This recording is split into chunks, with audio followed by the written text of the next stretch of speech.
So నిన్న American మార్కెట్లో అయితే మిక్స్డ్గా క్లోజ్ అవ్వడం జరిగింది. కొంచెం ఐటీలో బాగా ప్రెజర్ అయితే కనిపించడం జరిగింది.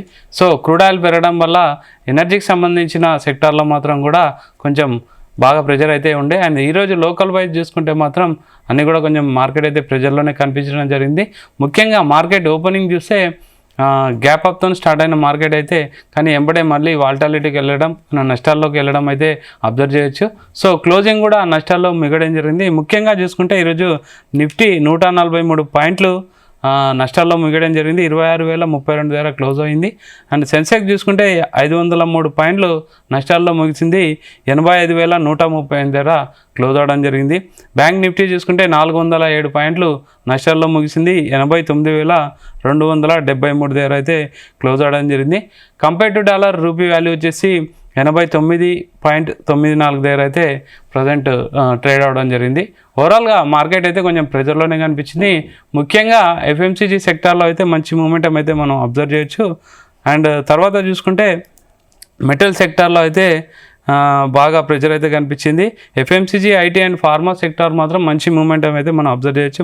ముఖ్యంగా dollar strong and defence buying వల్ల అయితే మనకు కొంచెం ఎఫ్ఎంసీజీ, ఐటీ అండ్ ఫార్మా సెక్టార్లో మంచి మూమెంటం అయితే కనిపించింది. Main sector metal and PSU bank and రియాలిటీలో మాత్రం ప్రెజర్ అయితే బాగా కనిపించడం జరిగింది. ముఖ్యంగా మార్కెట్ అయితే కొంచెం ప్రెజర్లే ఉందని చెప్పాలి. అంటే ముఖ్యంగా చూసుకుంటే హైలో అంటే అన్ని ఇండెక్స్లు కానీ స్టాక్స్ కొన్ని ఆల్ టైమ్ హైలో ఉండేసరికి సెల్లింగ్ ప్రెజర్ అయితే బాగా కనిపించడం మనం అబ్జర్వ్ చేయొచ్చు. సో ఓవరాల్గా మార్కెట్ ఎలా ఉంటుంది, మార్కెట్ మూడ్ డిసెంబర్ స్టార్ట్ అయిపోయింది, మార్కెట్ మూడ్ ఎలా వెళ్తుంది మనతో మాట్లాడడానికి స్టాక్ మార్కెట్ అనలిస్ట్ రమేష్ గారు ఉన్నారు. Sir good evening. Good evening అండి. సార్ ఓవరాల్గా మార్కెట్ అబ్జర్వ్ చేశారు కదా, మీ అబ్జర్వేషన్ ప్రకారం ప్రజెంట్ మార్కెట్ స్ట్రెంత్ ఉందా లేకపోతే సెంటిమెంట్ వర్కౌట్ అవుతుందా, డాటా వర్కౌట్ అవుతుందా, ఏం చెప్తారు సార్? నిఫ్టీలో యాక్చువల్గా ఏంటంటే ఈరోజు 26,030 దగ్గర చాలా సపోర్ట్ దొరికింది. ఓకే. సో ఒకనొక టైంలో 26,030 కూడా బ్రేక్ అయ్యి 25,998 దగ్గరికి వెళ్ళి మళ్ళీ రివర్స్ వచ్చింది నిఫ్టీ.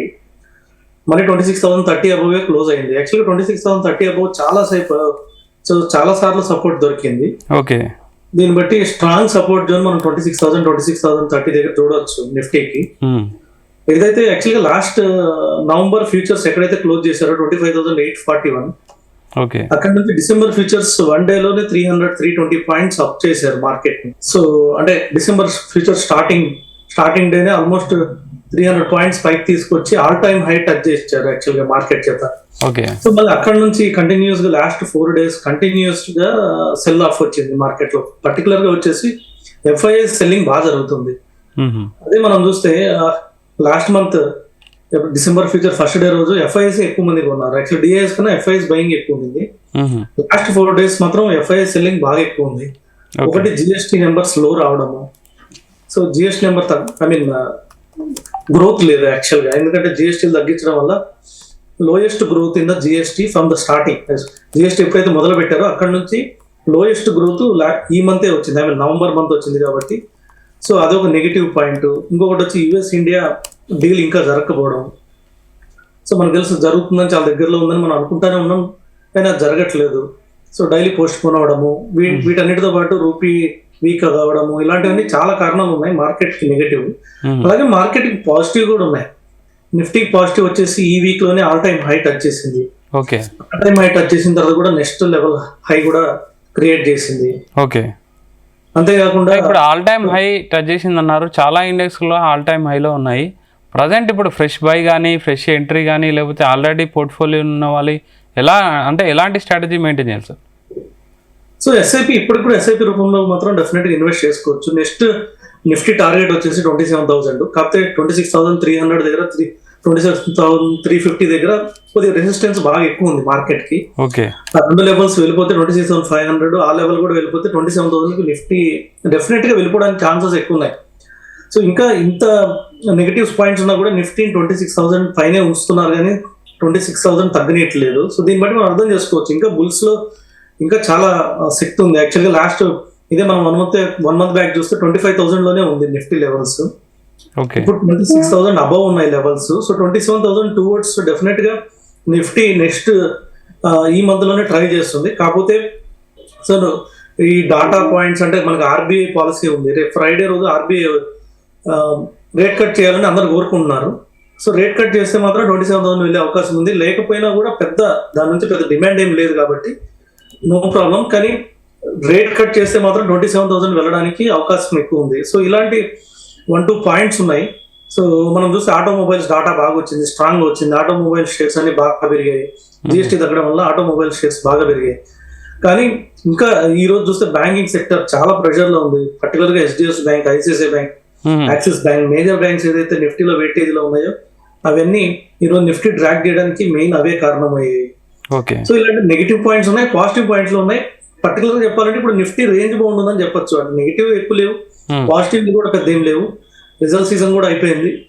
సో ఏదైనా కానీ ఒక గుడ్ న్యూస్ వస్తే నిఫ్టీ 27,000 టువర్డ్స్ వెళ్ళిపోతుంది. అదేదైనా నెగిటివ్ న్యూస్ కూడా నిఫ్టీని ట్రబుల్లో పెట్టే అవకాశం ఉంటుంది ఇక్కడ నుంచి. ఏదైనా కానీ last month Nifty ending futures 25,840 అనేది సపోర్ట్ జోన్. ఆ సపోర్ట్ జోన్ మాత్రం దిగితే మాత్రం మళ్ళీ 25,500 టెస్ట్ చేసే అవకాశం ఉంది. అప్పటి వరకు మాత్రం నిఫ్టీ టువర్డ్స్ 27,000 ఉంటుంది. సార్ ఇప్పుడు నిఫ్టీ తర్వాత సెన్సెక్స్ అండ్ బ్యాంక్ నిఫ్టీ చూసుకున్నా కూడా ఇంచుమించు ఆల్ టైమ్ హైలో ఉండడం జరిగింది. అంటే ఇలాంటి టైంలో మనం అంటే మీరు ఎక్కువగా అంటే స్మాల్ అండ్ మిడ్ క్యాప్ ఎక్కువగా ఆలోచించమని చెప్తారా, లేకపోతే ఎక్కువగా బుల్లిష్ ఉండే అంటే బుల్లిష్గా అభిప్రాయపడే సెక్టర్ వేస్తారు? ఆటో, IT, FMCG ఏ సెక్టార్లో ఎక్కువగా మనం ఇన్వెస్ట్ చేస్తే బెటర్ అంటారు? Still banking and financial favourite అండి. ఓకే. కానీ RBI రేట్ కట్ జరగకపోతే మాత్రం మళ్ళీ బ్యాంకింగ్ NBFCలు ప్లస్ బ్యాంక్ లో మళ్ళీ ఇంకొక ర్యాలీ వచ్చే అవకాశం ఉంది. ఇన్ కేస్ వచ్చినా కూడా పెద్ద పడకపోవచ్చు. ఇప్పటికి కూడా బ్యాంక్ నిఫ్టీ అనేది ఆల్ టైమ్ హైలో ఉంది కాబట్టి సో బ్యాంక్ నిఫ్టీ డెఫినెట్ గా వన్ ఆఫ్ ద పాజిటివ్. అలాగే ఫార్మా సెక్టర్ కూడా మనకి ఇన్ని టారిఫ్లు పడినా కూడా ఫార్మా మీద టారిఫ్స్ లేవు కాబట్టి ఫార్మా పాజిటివ్. సో ఈ రెండు పర్టికులర్ గా అయితే ప్రెసెంట్ కి ప్రాబ్లం ఏం లేదు. ఇంకా మెటల్స్ లో చూస్తే మనకి కాపర్, జింక్, సిల్వర్ కి నెక్స్ట్ 1 year డిమాండ్ బాగుంటుంది. ఓకే సార్, ఇప్పుడు ప్రజెంట్ కమ్యూనిటీ మార్కెట్ గోల్డ్ గురించి అంటే ఈరోజు తగ్గినట్టుంది. అండ్ గోల్డ్ గురించి ఏం చెప్తారు సార్? గోల్డ్ పర్టికులర్ గా ఏంటంటే ఒక రేంజ్ బౌండ్ కి వచ్చేసింది. సో ఇక్కడ నుంచి పెద్ద గ్రోత్ ఉండకపోవచ్చు. కానీ సిల్వర్ కి హ్యూజ్ డిమాండ్ ఉంది. ఎందుకంటే చైనాలో కూడా ఇప్పుడు ఎక్కువ ఎక్స్పోర్ట్ చేసే చైనానే సిల్వర్ ని. సో సిల్వర్ అక్కడ ప్రొడక్షన్ కూడా తగ్గిపోయింది. అక్కడ నుంచి ఎక్స్పోర్ట్స్ తగ్గిపోయింది చైనా నుంచి. అంటే వాళ్ళ దగ్గర ఉన్న నిల్వలు కూడా తగ్గిపోతున్నాయి.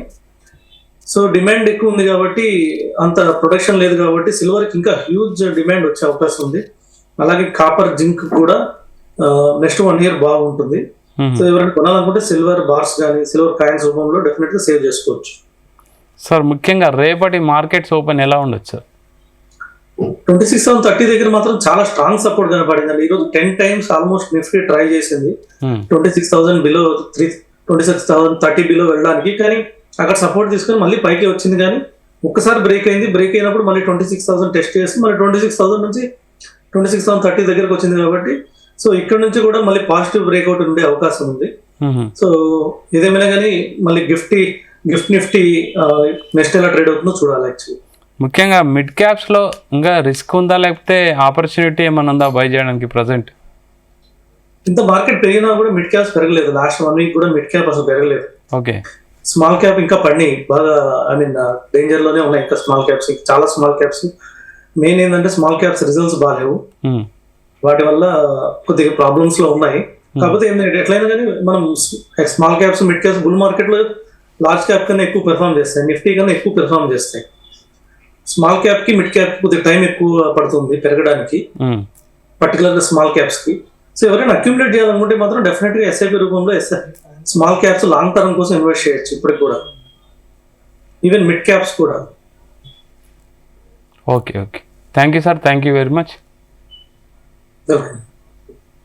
సో ఇది వాళ్ళ market updates. Keep watching Zee Telugu news.